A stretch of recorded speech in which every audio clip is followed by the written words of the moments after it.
하나님의 말씀 보도록 하겠습니다. 하나님의 말씀은 창세기 17장에 있는 말씀입니다. 창세기 17장 1절 말씀부터 14절까지 말씀 보도록 하겠습니다. 창세기 17장 1절 말씀부터 14절까지 말씀입니다. 제가 가진 성경으로는 구약성경 19페이지입니다. 우리 1절 말씀부터 교독으로 읽도록 하겠습니다. 아브라함이 99세 때에 여호와께서 아브라함에게 나타나서 그에게 이르시되 나는 전능한 하나님이라. 너는 내 앞에서 행하여 완전하라.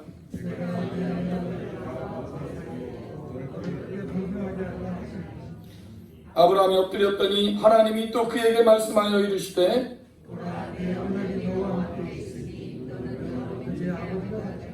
이제부로는 내 이름을 아브라함이라 하지 아니하고 아브라함이라 하리니 이는 내가 너를 여러 민족의 아버지가 되게 함이니라. 내가 너를 심히 번성하게 하리니 내가 내게 민족들이 나게 하며 왕들이 내게로부터 나오리라. 내가 내 언약을 나와 너 및 내 대대 후손 사이에 세워서 영원한 언약을 삼고 너와 내 후손의 하나님이 되리라. 내가 너와 내 후손에게 내가 원하는 땅 땅을 주어 영원한 율법을 되게 하고 나는 그들의 하나님이 되리라. 하나님이 또 아브라함에게 이르시되 그런즉 너는 내 언약을 지키고 내 후손도 대대로 지키라. 너희 중에 남자는 하늘을 받아라. 이것이 나와 너희 후손 사이에 지키는 내 언약이라. 너희는 포피를 베어라. 이것이 나와 너희 사이의 언약의 표징이니라. 너희의 대대로 모든 남자는 집에서 난 자나 또는 너희 자손이 아니라 이방 사람에게서 서로 산자를 강론하고 나는 제 8일 만에 할례를 보낼 것이다. 너희 집에서 난 자든지 너희 돈으로 산 자든지 할례를 받아야 하리니 이에 내 언약이 너희 살에 있어 영원한 언약이 되려니와. 할례를 받지 아니한 자, 곧 그 포피를 베지 아니한 자는 백성 중에서 끊어지리니 그가 내 언약을 배반할 수 있다. 아멘. 믿지 않는 사람들이 믿는 사람들에게 지어준 치욕적인 별명이 하나 있습니다. 썬데이 크리스찬이라고 하는 별명입니다. 일요일에는 하나님이 계신 것처럼 행동합니다. 그러나 월요일부터 토요일까지 삶 속에는 하나님이 계시지 않습니다. 교회에는 하나님이 계신 것처럼 행동합니다. 그러나 교회 밖을 나가는 순간부터 그 사람의 삶에 하나님의 모습이 보이지 않습니다. 그래서 어떤 목사님은 이렇게 말씀을 하셨어요. 하나님이 예배당에는 계시지만 주차장에는 계시지 않는다. 이런 우리들의 모습을 꼬집어서 믿지 않는 사람들이 우리에게 지어준 치욕적인 별명, 그것이 바로 썬데이 크리스찬이라고 하는 별명입니다. 언젠가 한번 말씀을 드린 것 같은데 어느 교회에 젊은 목사님이 새로 부임을 하셨어요. 목사님의 설교를 듣고 교인들이 큰 은혜와 감동을 받았습니다. 그들이 예배를 마치고 나가면서 서로 수군거리기를, 야, 우리들이 목사님을 정말 잘 모시고 왔어. 목사님의 말씀이 너무 좋아. 그렇게 이야기하는 것이었습니다. 그리고 일주일이 흘렀습니다. 그런데 목사님이 지난주와 똑같은 본문, 똑같은 제목, 똑같은 내용으로 말씀을 전해주시는 겁니다. 예배를 마치고 그들이 예배당 밖을 나가면서 다시 수군거리기를, 아마 우리 목사님이 건망증이 좀 있으신 모양이야. 그래서 지난주에 하신 말씀을 아마 기억하지 못하고 이번 주에도 똑같이 전하셨을 거야 라고 이야기를 했습니다. 자, 그리고 또 한 주가 흘렀습니다. 목사님이 강회상에 올라가서 말씀을 전하시는데 지난주와 또 똑같은 본문, 똑같은 제목, 똑같은 내용으로 말씀을 전하는 것입니다. 술렁거리는 소리가 여기저기에서 났습니다.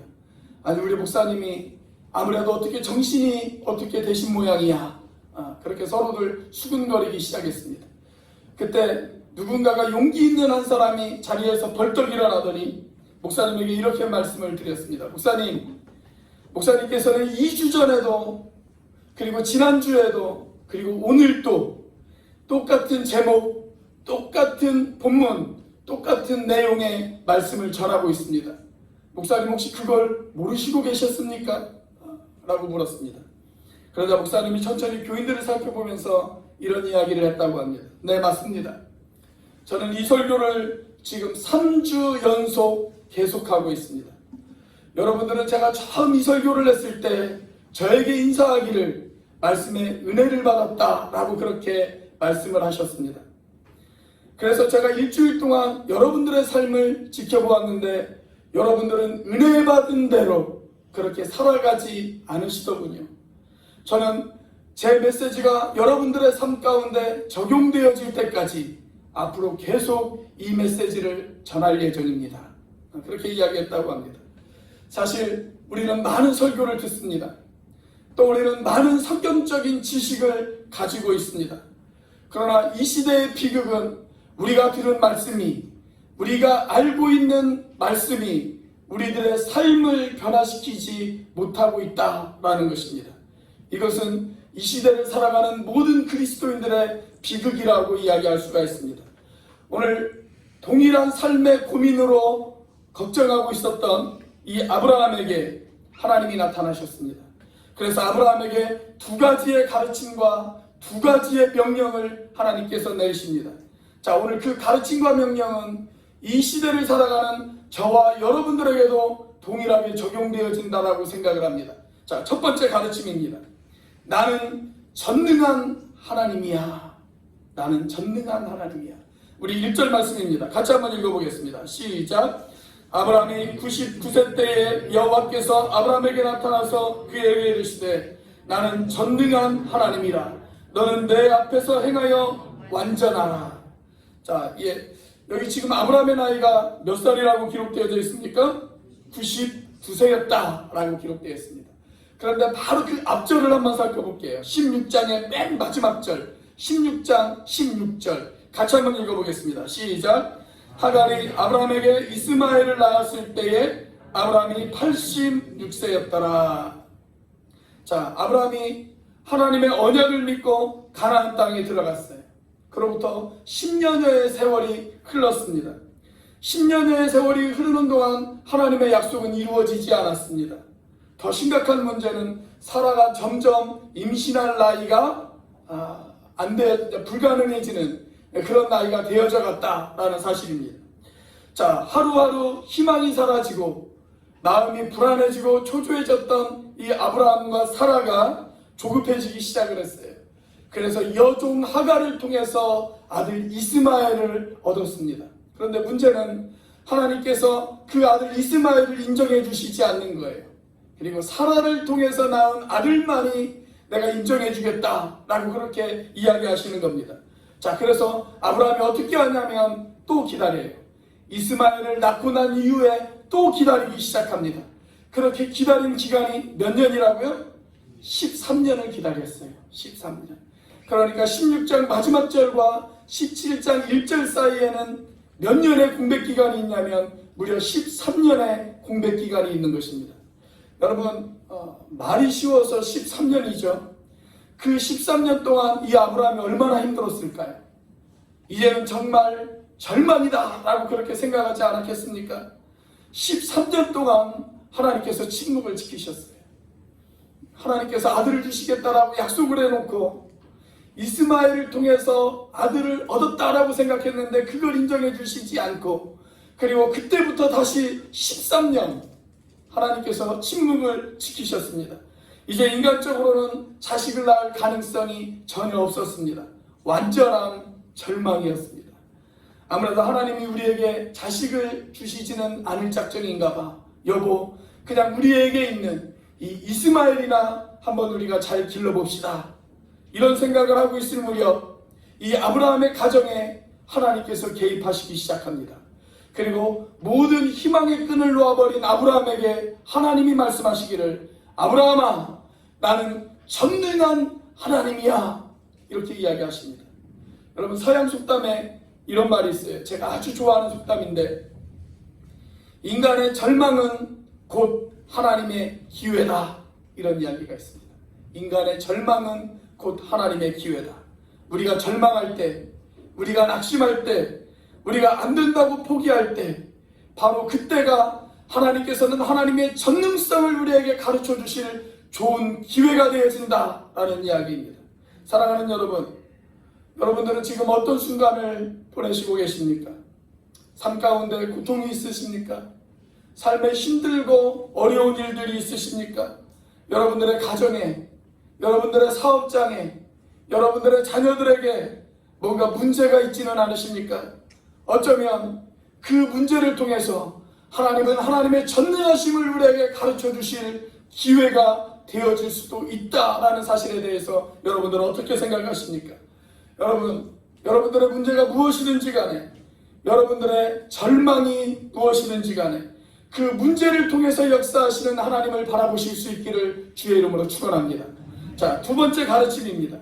영향력 있는 인생이 되어라 라는 것입니다. 영향력 있는 인생이 되어라. 자, 오늘 하나님이 아브라함에게 가르쳐 주시는 그 또 하나의 가르침, 그 가르침을 주시기 위해서 하나님은 아브라함의 이름을 바꿔주세요. 자, 5절 말씀입니다. 같이 한번 읽어보겠습니다. 시작. 이제 후로는 내 이름을 아브라함이라 하지 아니하고 아브라함이라 하리니 이는 내가 너를 여러 민족의 아버지가 되게 함이니라. 자, 아브람의 본래 이름은 아브람이었습니다. 아브람. 이 아브람의 이름의 뜻은 높으신 아버지라고 하는 그런 뜻을 가지고 있어요. 어쩌면 아브람은 정말 그 이름 그대로 교만한 자아상을 가지고 있었는지 모르겠습니다. 그런 아브람에게 하나님이 나타나셔서 이제 더 이상 너를 아브람이라 하지 않겠다. 그러면서 아브람의 이름 대신 어떤 이름을 지어주셨습니까? 아브라함이라고 하는 이름을 지어주셨습니다.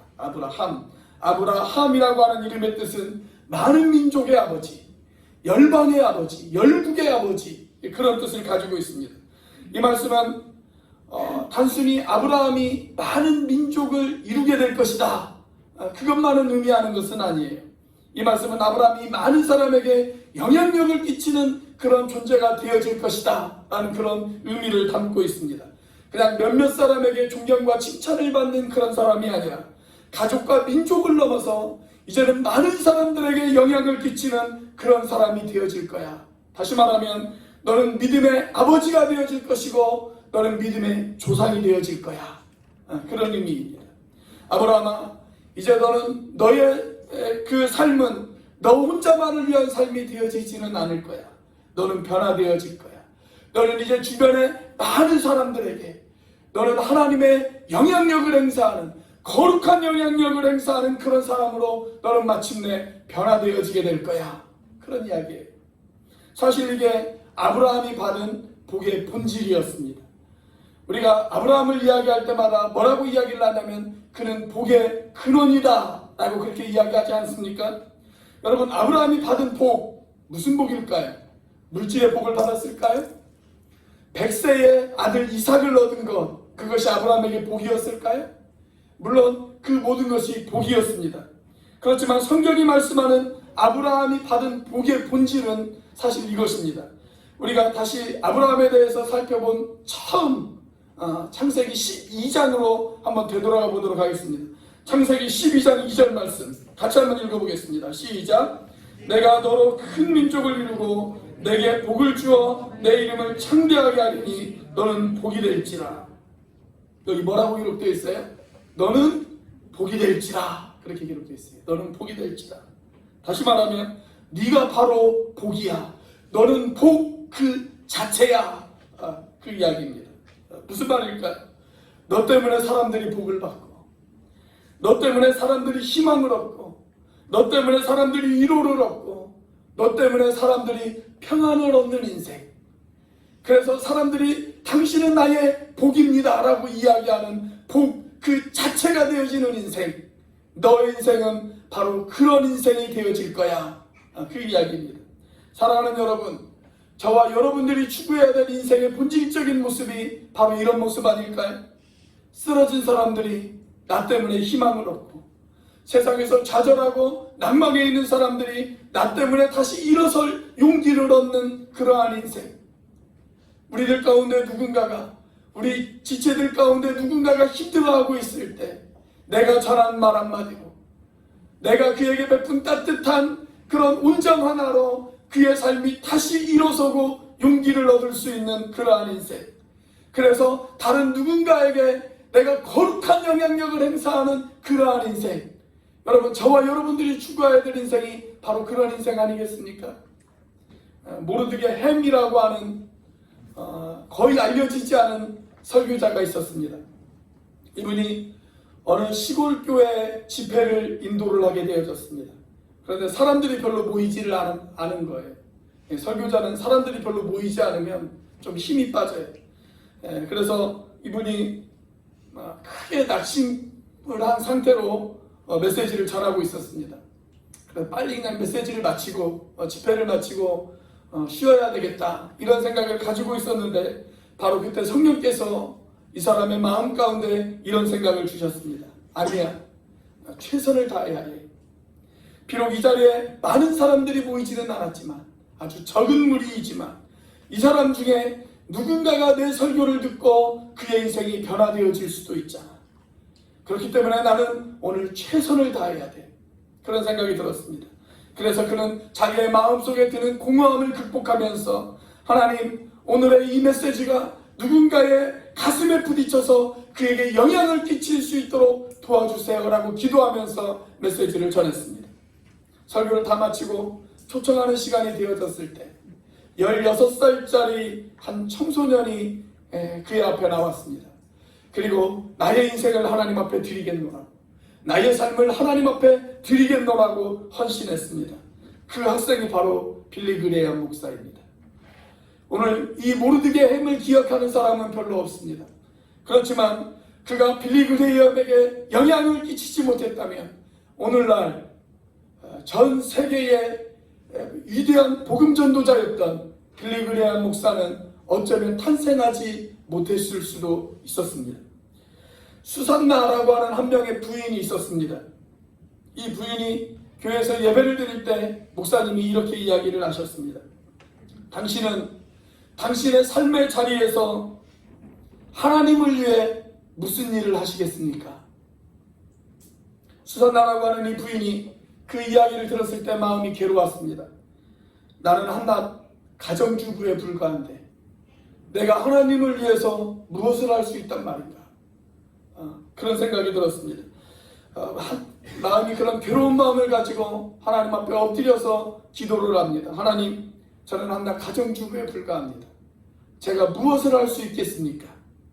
그렇게 기도를 하는데 성령께서 이런 마음을 주셨습니다. 그래, 나는 가정주부이기 때문에 내가 뭔가 특별한 일을 할 수 없을지는 몰라. 그러나 나에게 하나님이 주신 이 귀한 믿음의 자녀들이 있지 않을까?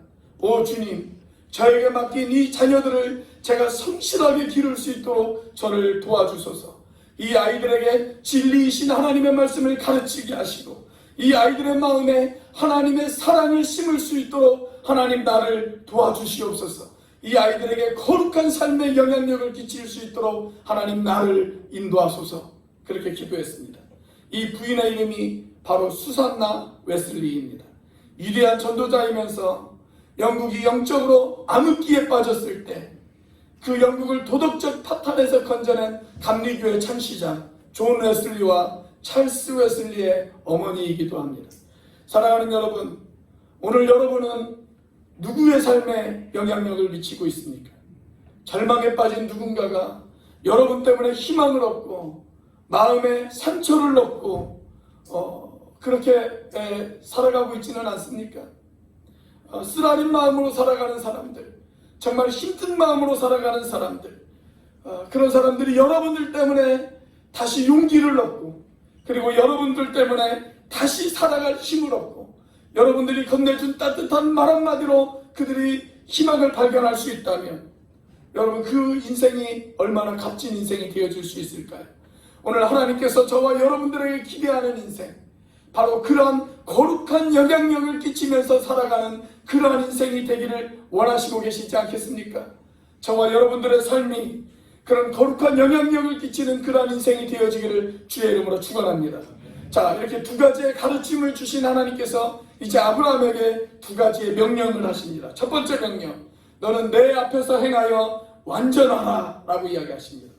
하나님께서 아브라함에게 나는 전능한 하나님이야 라고 이렇게 당신을 소개해 주셨어요.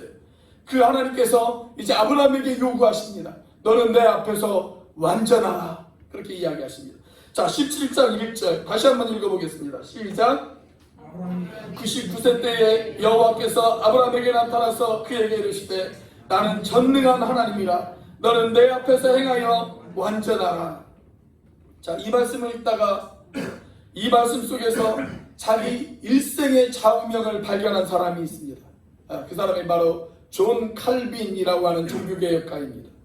칼빈의 일생의 좌우명이 있었다면 이것이었습니다. 코람데오, 하나님 앞에서 라고 하는 말입니다. 하나님 앞에서. 이것을 신학적인 용어로 이야기하자면 신전의식이라고 이야기할 수가 있습니다. 내가 하나님 앞에 서 있다 라고 하는 것입니다. 내가 하나님 앞에 서 있다. 여기 완전하라 라고 하는 이 말은 완벽하라 라고 하는 이 말을 의미하지는 않습니다. 우리는 절대로 완벽해질 수 없는 사람입니다. 누가 감히 하나님 앞에 완벽해질 수 있는 인생이 되어질 수 있겠습니까? 자, 이것은 완벽하다라는 의미가 아니고 하나님 앞에 결정적인 실수가 없는 상태, 바로 그것을 이야기합니다. 하나님의 빛을 가리는, 하나님의 영광을 가리는 그런 결정적인 실수가 없는 상태를 의미하는 것입니다. 여러분, 하나님께서는 우리가 하나님의 자녀로서 이 땅 가운데 살아가면서 결정적인 실수를 하지 않기를 원하시고 계십니다. 자, 우리가 어떻게 그렇게 살아갈 수 있을까요? 내가 늘 하나님 앞에 서 있다라고 하는 의식을 가지면 우리가 그렇게 살아갈 수 있지 않겠습니까? 우리는 하나님 앞에 서 있습니다. 우리는 사람들 앞에 서 있는 것이 아닙니다. 우리는 하나님 앞에 서 있습니다. 여러분들의 직장에서도 여러분들은 하나님 앞에 서 있습니다. 여러분들의 가정에서도 여러분들은 하나님 앞에 서 있습니다. 아니, 나 홀로 있는 그 시간에도 나는 하나님 앞에 서 있습니다. 오늘 여러분은 하나님 앞에서 장사하고 계십니까? 오늘 여러분은 하나님 앞에서 사업을 하고 계십니까? 오늘 여러분은 하나님 앞에서 여러분들의 가정생활과 직장생활을 하고 계십니까? 우리가 늘 하나님 앞에 서 있다라고 하는 이 의식을 가지고 살아간다면 우리가 어떻게 우리의 인생을 함부로 살아갈 수가 있을까요? 제가 예전에 읽었던 애프터 하프타임이라고 하는 책에 나온 한 내용을 여러분들에게 소개해드리도록 하겠습니다.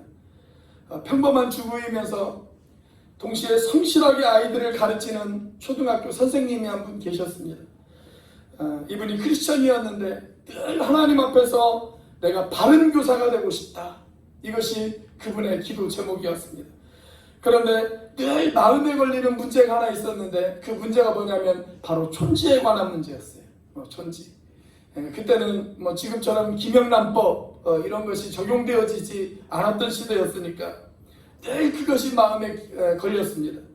그래서 기도하면서 고민을 하던 끝에 이런 결정을 내렸어요. 나는 지금 하나님 앞에 서 있어. 하나님 앞에서 내 신앙 양심에 걸리는 일은 내가 하지 말아야지. 이런 생각을 가졌습니다. 그래서 돈 봉투를 다시 되돌려주면서 그 봉투 안에 편지를 한 장 집어넣었어요. 그 편지의 내용은 이런 내용이었습니다. 저는 크리스천입니다. 크리스천으로서 바르게 살고 싶어서 돌려드리니 다른 오해는 하지 말아 주십시오. 이렇게 써서 그 촌지 봉투를 다시 되돌려 주었습니다. 얼마 후에 그 학부모로부터 편지 한 통이 도착을 했습니다. 그 편지에는 이렇게 적혀 있었습니다. 저 역시 크리스천입니다. 저도 이렇게 촌지를 주는 일이 신앙 양심에 걸렸습니다. 그렇지만 사람들이 다 하는 일이고 또 하지 않을 경우 제 아이에게만 피해가 갈 것 같은 짧은 생각에 이렇게 촌지를 드리게 되었습니다. 그런데 선생님의 용기 있는 태도가 저의 부끄러운 모습을 발견하게 했습니다. 선생님은 하나님 앞에서 승리하셨습니다. 그렇게 이야기하는 겁니다. 사랑하는 여러분, 우리가 늘 하나님 앞에 서 있다라고 하는 그런 의식을 가지고 살아간다면 저와 여러분 때문에 이 세상은 얼마나 달라질 수 있을까요? 내가 하나님 앞에 서 있다라고 하는 그 의식을 가지고 우리가 사람들을 만나고 우리가 우리의 가족들을 대하고 내 이웃들을 대하고 내 동료들을 대하기 시작한다면 저와 여러분들의 그 삶의 모습 때문에 그들의 삶의 모습이 우리 하나님이 얼마나 영광을 받으실까요? 저와 여러분들이 그렇게 살아가실 수 있기를 주의 이름으로 축원합니다. 자, 두 번째 명령. 무슨 명령입니까? 할례를 받으라 라고 명령하고 계십니다. 할례를 받으라. 자, 10절 말씀입니다. 같이 한번 읽어보겠습니다. 시작. 너희 중에 남자는 다 할례를 받으라. 이것이 나와 너희 후손 사이에 지킬 내 언약이니라. 자, 할례라는 것은 쉽게 말하면 오늘날 남자들이 받는 포경 수술하고 똑같은 것입니다. 지금이야 이런 수술들을 우리가 위생적인 차원에서 수술을 받지만 본래는 유대인들만 하는 아주 독특한 종교의식이었습니다. 적어도 히틀러 시대 이전까지는 세계에서 이런 수술을 하는 사람은 유대인들밖에 없었어요. 다른 나라 사람들은 이런 일을 하지를 않았습니다. 자, 지금도 순수하게 종교의식으로 이런 일을 하는 사람들은 유대인들밖에 없습니다.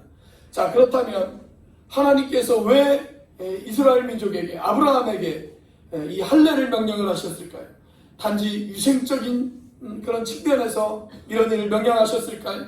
그렇지 않습니다. 자, 지금 아브라함이 살고 있는 곳은 어떤 땅이에요? 가나안 땅이에요. 가나안 땅. 자, 그 땅에는 원래 그 땅에 살고 있었던 원주민들이 있었어요. 그들은 하나님을 알지 못해요. 자, 그런데 앞으로 태어날 아브라함의 후손들을 한번 생각해 보십시오. 10년 후에, 20년 후에, 아니 몇백 년이 흐른 후에 그 아브라함의 후손들이 그 땅에 살면서 그 땅의 여인들에게 마음을 빼앗기지 않겠습니까? 그래서 그들과 결혼하여 살게 되어지면 어떻게 되어질까요? 하나님은 하나님의 백성들이 이방의 여인들과 결혼하는 것, 그것 자체를 막으신 것은 아니에요. 왜냐하면 이방인이면서 유대인과 결혼해서 예수님의 족보에 오른 사람들도 있잖아요. 룻이 그랬고 라합이 그랬고 그렇지 않습니까? 자, 그런데 문제는 뭐냐면 그들과 결혼하면서 살면서 그들이 믿는 그 신앙, 이방신을 섬기는 그 신앙을 이스라엘 백성들이 가질 것, 그것을 하나님께서 염려하셨어요. 그들의 마음을 빼앗길 것을 하나님께서 염려하신 것입니다. 우리나라 속담에도 그런 말이 있지 않습니까? 마누라가 예쁘면 처갓집 말뚝 보고 절을 한다, 그런 말이 있잖아요.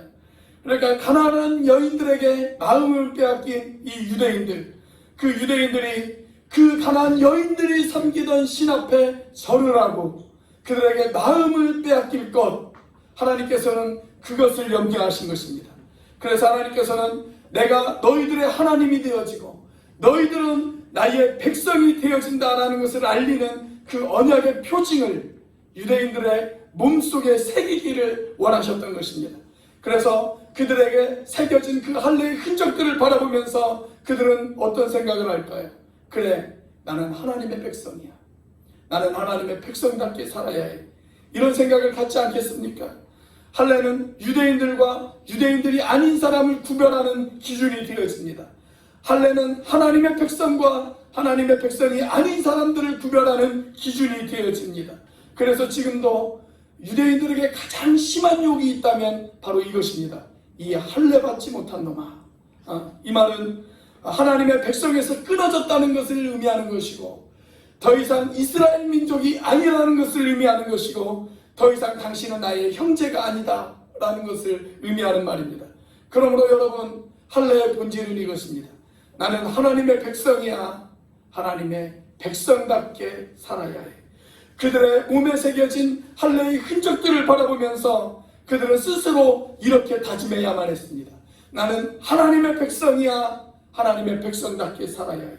앞으로 그들에게 닥칠 수없이 많은 유혹들 앞에서 그들은 자신의 몸에 새겨진 할례의 흔적들을 바라보며 이렇게 다짐해야만 했습니다. 그래, 나는 하나님의 백성이지. 나는 하나님의 백성답게 살아야 되지.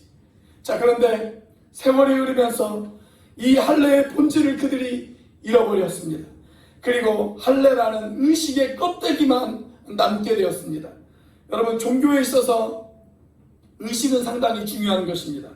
의식은 필요합니다. 그러나 의식이 그 본질을 잃어버리게 되었을 때 여러분, 그 종교는 타락할 수밖에 없고 교만할 수밖에 없고 열등감에 사로잡힐 수밖에 자만에 사로잡힐 수밖에 없습니다. 지금 이스라엘 민족이 딱 그랬습니다. 그들에게 이 할례의 본질을 잃어버리고 그 종교적인 의식의 껍데기만 남게 되어졌을 때 그들은 교만해졌습니다. 그래서 어떻게 합니까? 할례 받지 않은 사람들을 정죄합니다. 할례 받지 않은 사람들을 무시합니다. 할례 받지 않은 사람들을 지옥의 땔감으로 취급해버렸습니다. 오직 할례 받은 자신들만이 선하고 자신들만이 하나님의 백성이고 자신들만이 선택된 사람이라고 그렇게 생각하게 되어졌습니다. 그래서 이런 할례의 껍데기만을 가지고 살아있었던 이스라엘 백성들에게 하나님께서 뭐라고 이야기를 하십니까? 신명기 30장 6절에서 이런 이야기를 하십니다. 아주 중요한 말씀입니다. 우리 같이 한번 읽어보겠습니다. 시작. 내 하나님 여호와께서 내 마음과 내 자손의 마음에 할례를 베푸사 너로 마음을 다하며 뜻을 다하여 내 하나님 여호와를 사랑하게 하사 너로 생명을 얻게 하실 것이며. 자, 여기 이런 말씀이 있지 않습니까? 어디에 할례를 베푸셨다고요? 마음의 할례를 베푸셨다. 내 하나님 여호와께서 내 마음과 내 자손의 마음에 할례를 베푸셨다. 그렇게 이야기하고 있지 않습니까? 사랑하는 여러분, 오늘 하나님께서 우리들의 마음에도 할례를 받기를 원하시고 계십니다. 우리의 마음에 예수 그리스도의 그 보혈의 피로 새겨진 그 할례의 흔적들을 바라보면서 그래, 나는 하나님의 백성이야. 하나님의 백성답게 살아야 해. 우리 스스로 그렇게 다짐하고 또 다짐하기를 주님께서는 원하시고 계십니다. 여러분, 이 세상은 하나님을 거역하는 세상입니다. 하나님을 배역하는 세상입니다. 이 세상 속에서 우리가 예수 그리스도의 십자가로 새겨진 그 할례의 흔적들을 바라보면서 그래, 나는 하나님의 백성이지. 나는 하나님의 백성답게 살아야 되지. 그렇게 결심하기를 원하시고 계십니다. 거짓과 탐욕과 자기의 욕심으로 가득 찬 이 세상 가운데에서 우리의 마음에 새겨진 그 할례의 흔적들을 바라보면서 그래, 나는 하나님의 백성이야. 하나님의 백성답게 살아야 해. 그렇게 우리 스스로 결심하기를 주님께서는 원하시고 계신다는 것입니다. 조심하지 않으면 언제든지 넘어질 수밖에 없는 이 음란하고 타락한 세상 가운데에서 하나님께서는 우리들 스스로 우리들 마음에 새겨진 그 할례의 흔적들을 바라보며 나는 하나님의 백성이지, 하나님의 백성답게 살아야 해. 그렇게 우리 스스로 우리의 마음에 새겨진 할례의 흔적들을 바라보며 결심하기를 주님께서는 원하시고 계신다는 사실입니다. 사랑하는 여러분, 우리들의 마음에 예수 그리스도의 보혈의 피로 할례를 받은 그 흔적들이 있으십니까? 여러분들의 가슴 가운데, 여러분들의 마음 가운데 그 흔적들이 있으신가요? 그렇다면 그 흔적들을 바라보시기를 바랍니다. 그 흔적들을 바라보시면서 오늘 하루하루 우리들에게 주어진 하루하루의 삶, 우리가 만나는 한 사람 한 사람의 그 사람들에게 내가 하나님의 백성다운 그런 모습을 보일 수 있는 저와 여러분들의 삶이 되시기를 주의 이름으로 축원합니다. 기도하시겠습니다.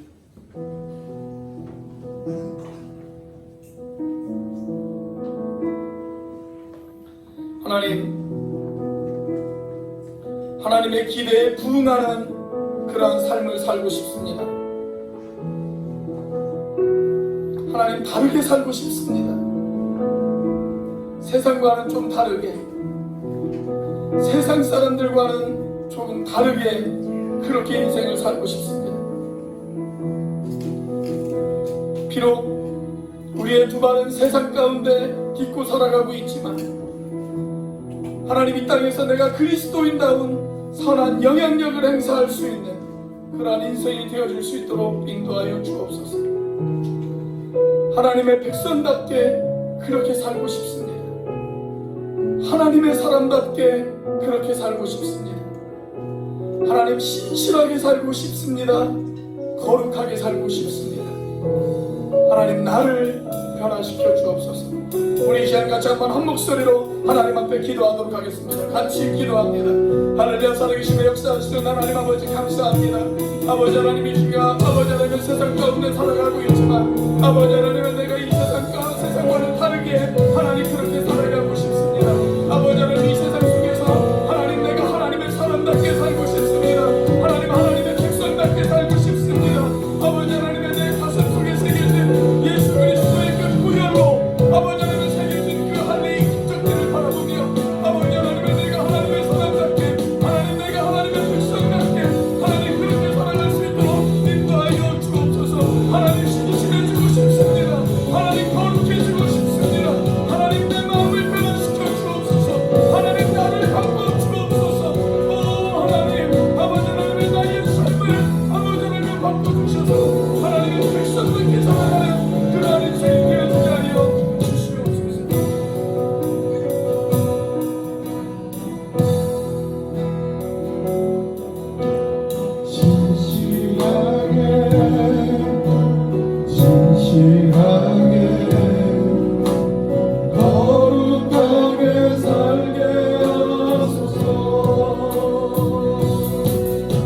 하나님 나의 마음 만져주소서.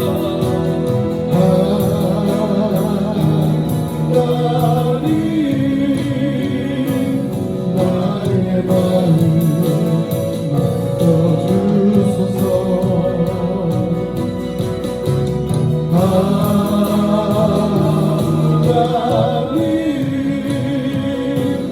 나의 영혼 새롭게 다시 한번 고백합니다. 신실하게 진실하게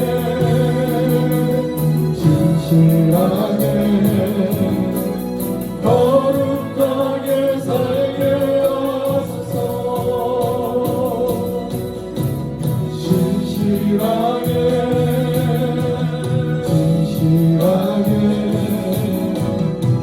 거룩하게 살게 하소서. 하나님 나의 기도 들어주소서.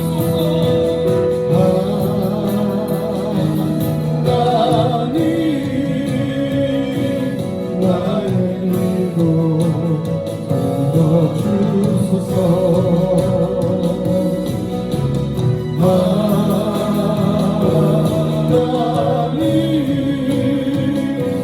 주의 길로 인도하소서. 나의 마음 만져주소서.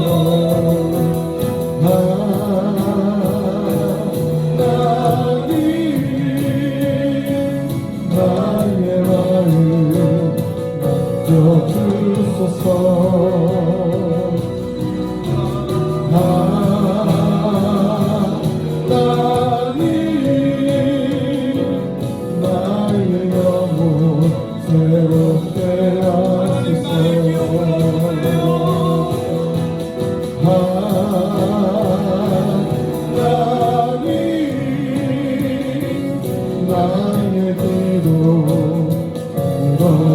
들어주소서.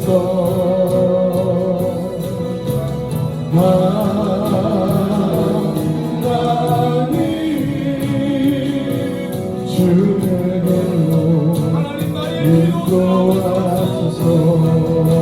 나의 기도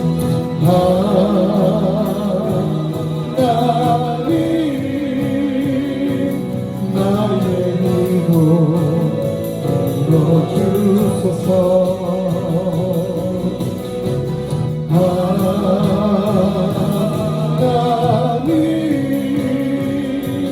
주의 길로 인도하소서.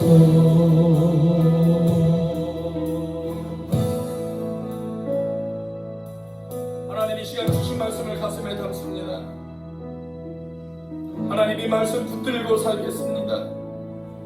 하나님 도와주시고 역사해 주셔서 우리의 전 세계를 통해서 하나님을 영화롭게 하고 주님을 기쁘시게 해드리는 그러한 인생이 되어질 수 있도록 인도하여 주옵소서.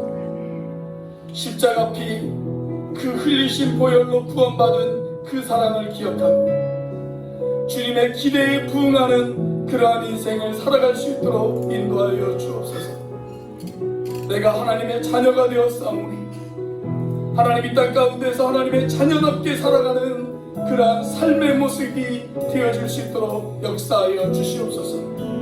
이제는 우리를 위하여 십자가에 달리신 성자 하나님의 은혜와 그 독생자를 죽기까지 내어주신 성부 하나님의 사랑과 지금도 그 사랑을 깨닫게 하시고 충만하게 하시는 성령 하나님의 교통하심이 하나님의 백성으로서 하나님의 백성답게 살아가며 우리 주변의 사람들에게 거룩한 영향력을 끼치는 그런 인생이 되어지기를 소망하는 우리 온누리교회 지체들 머리 위에 지금부터 영원까지 함께 하시기를 간절히 축복하며 기도하옵나이다.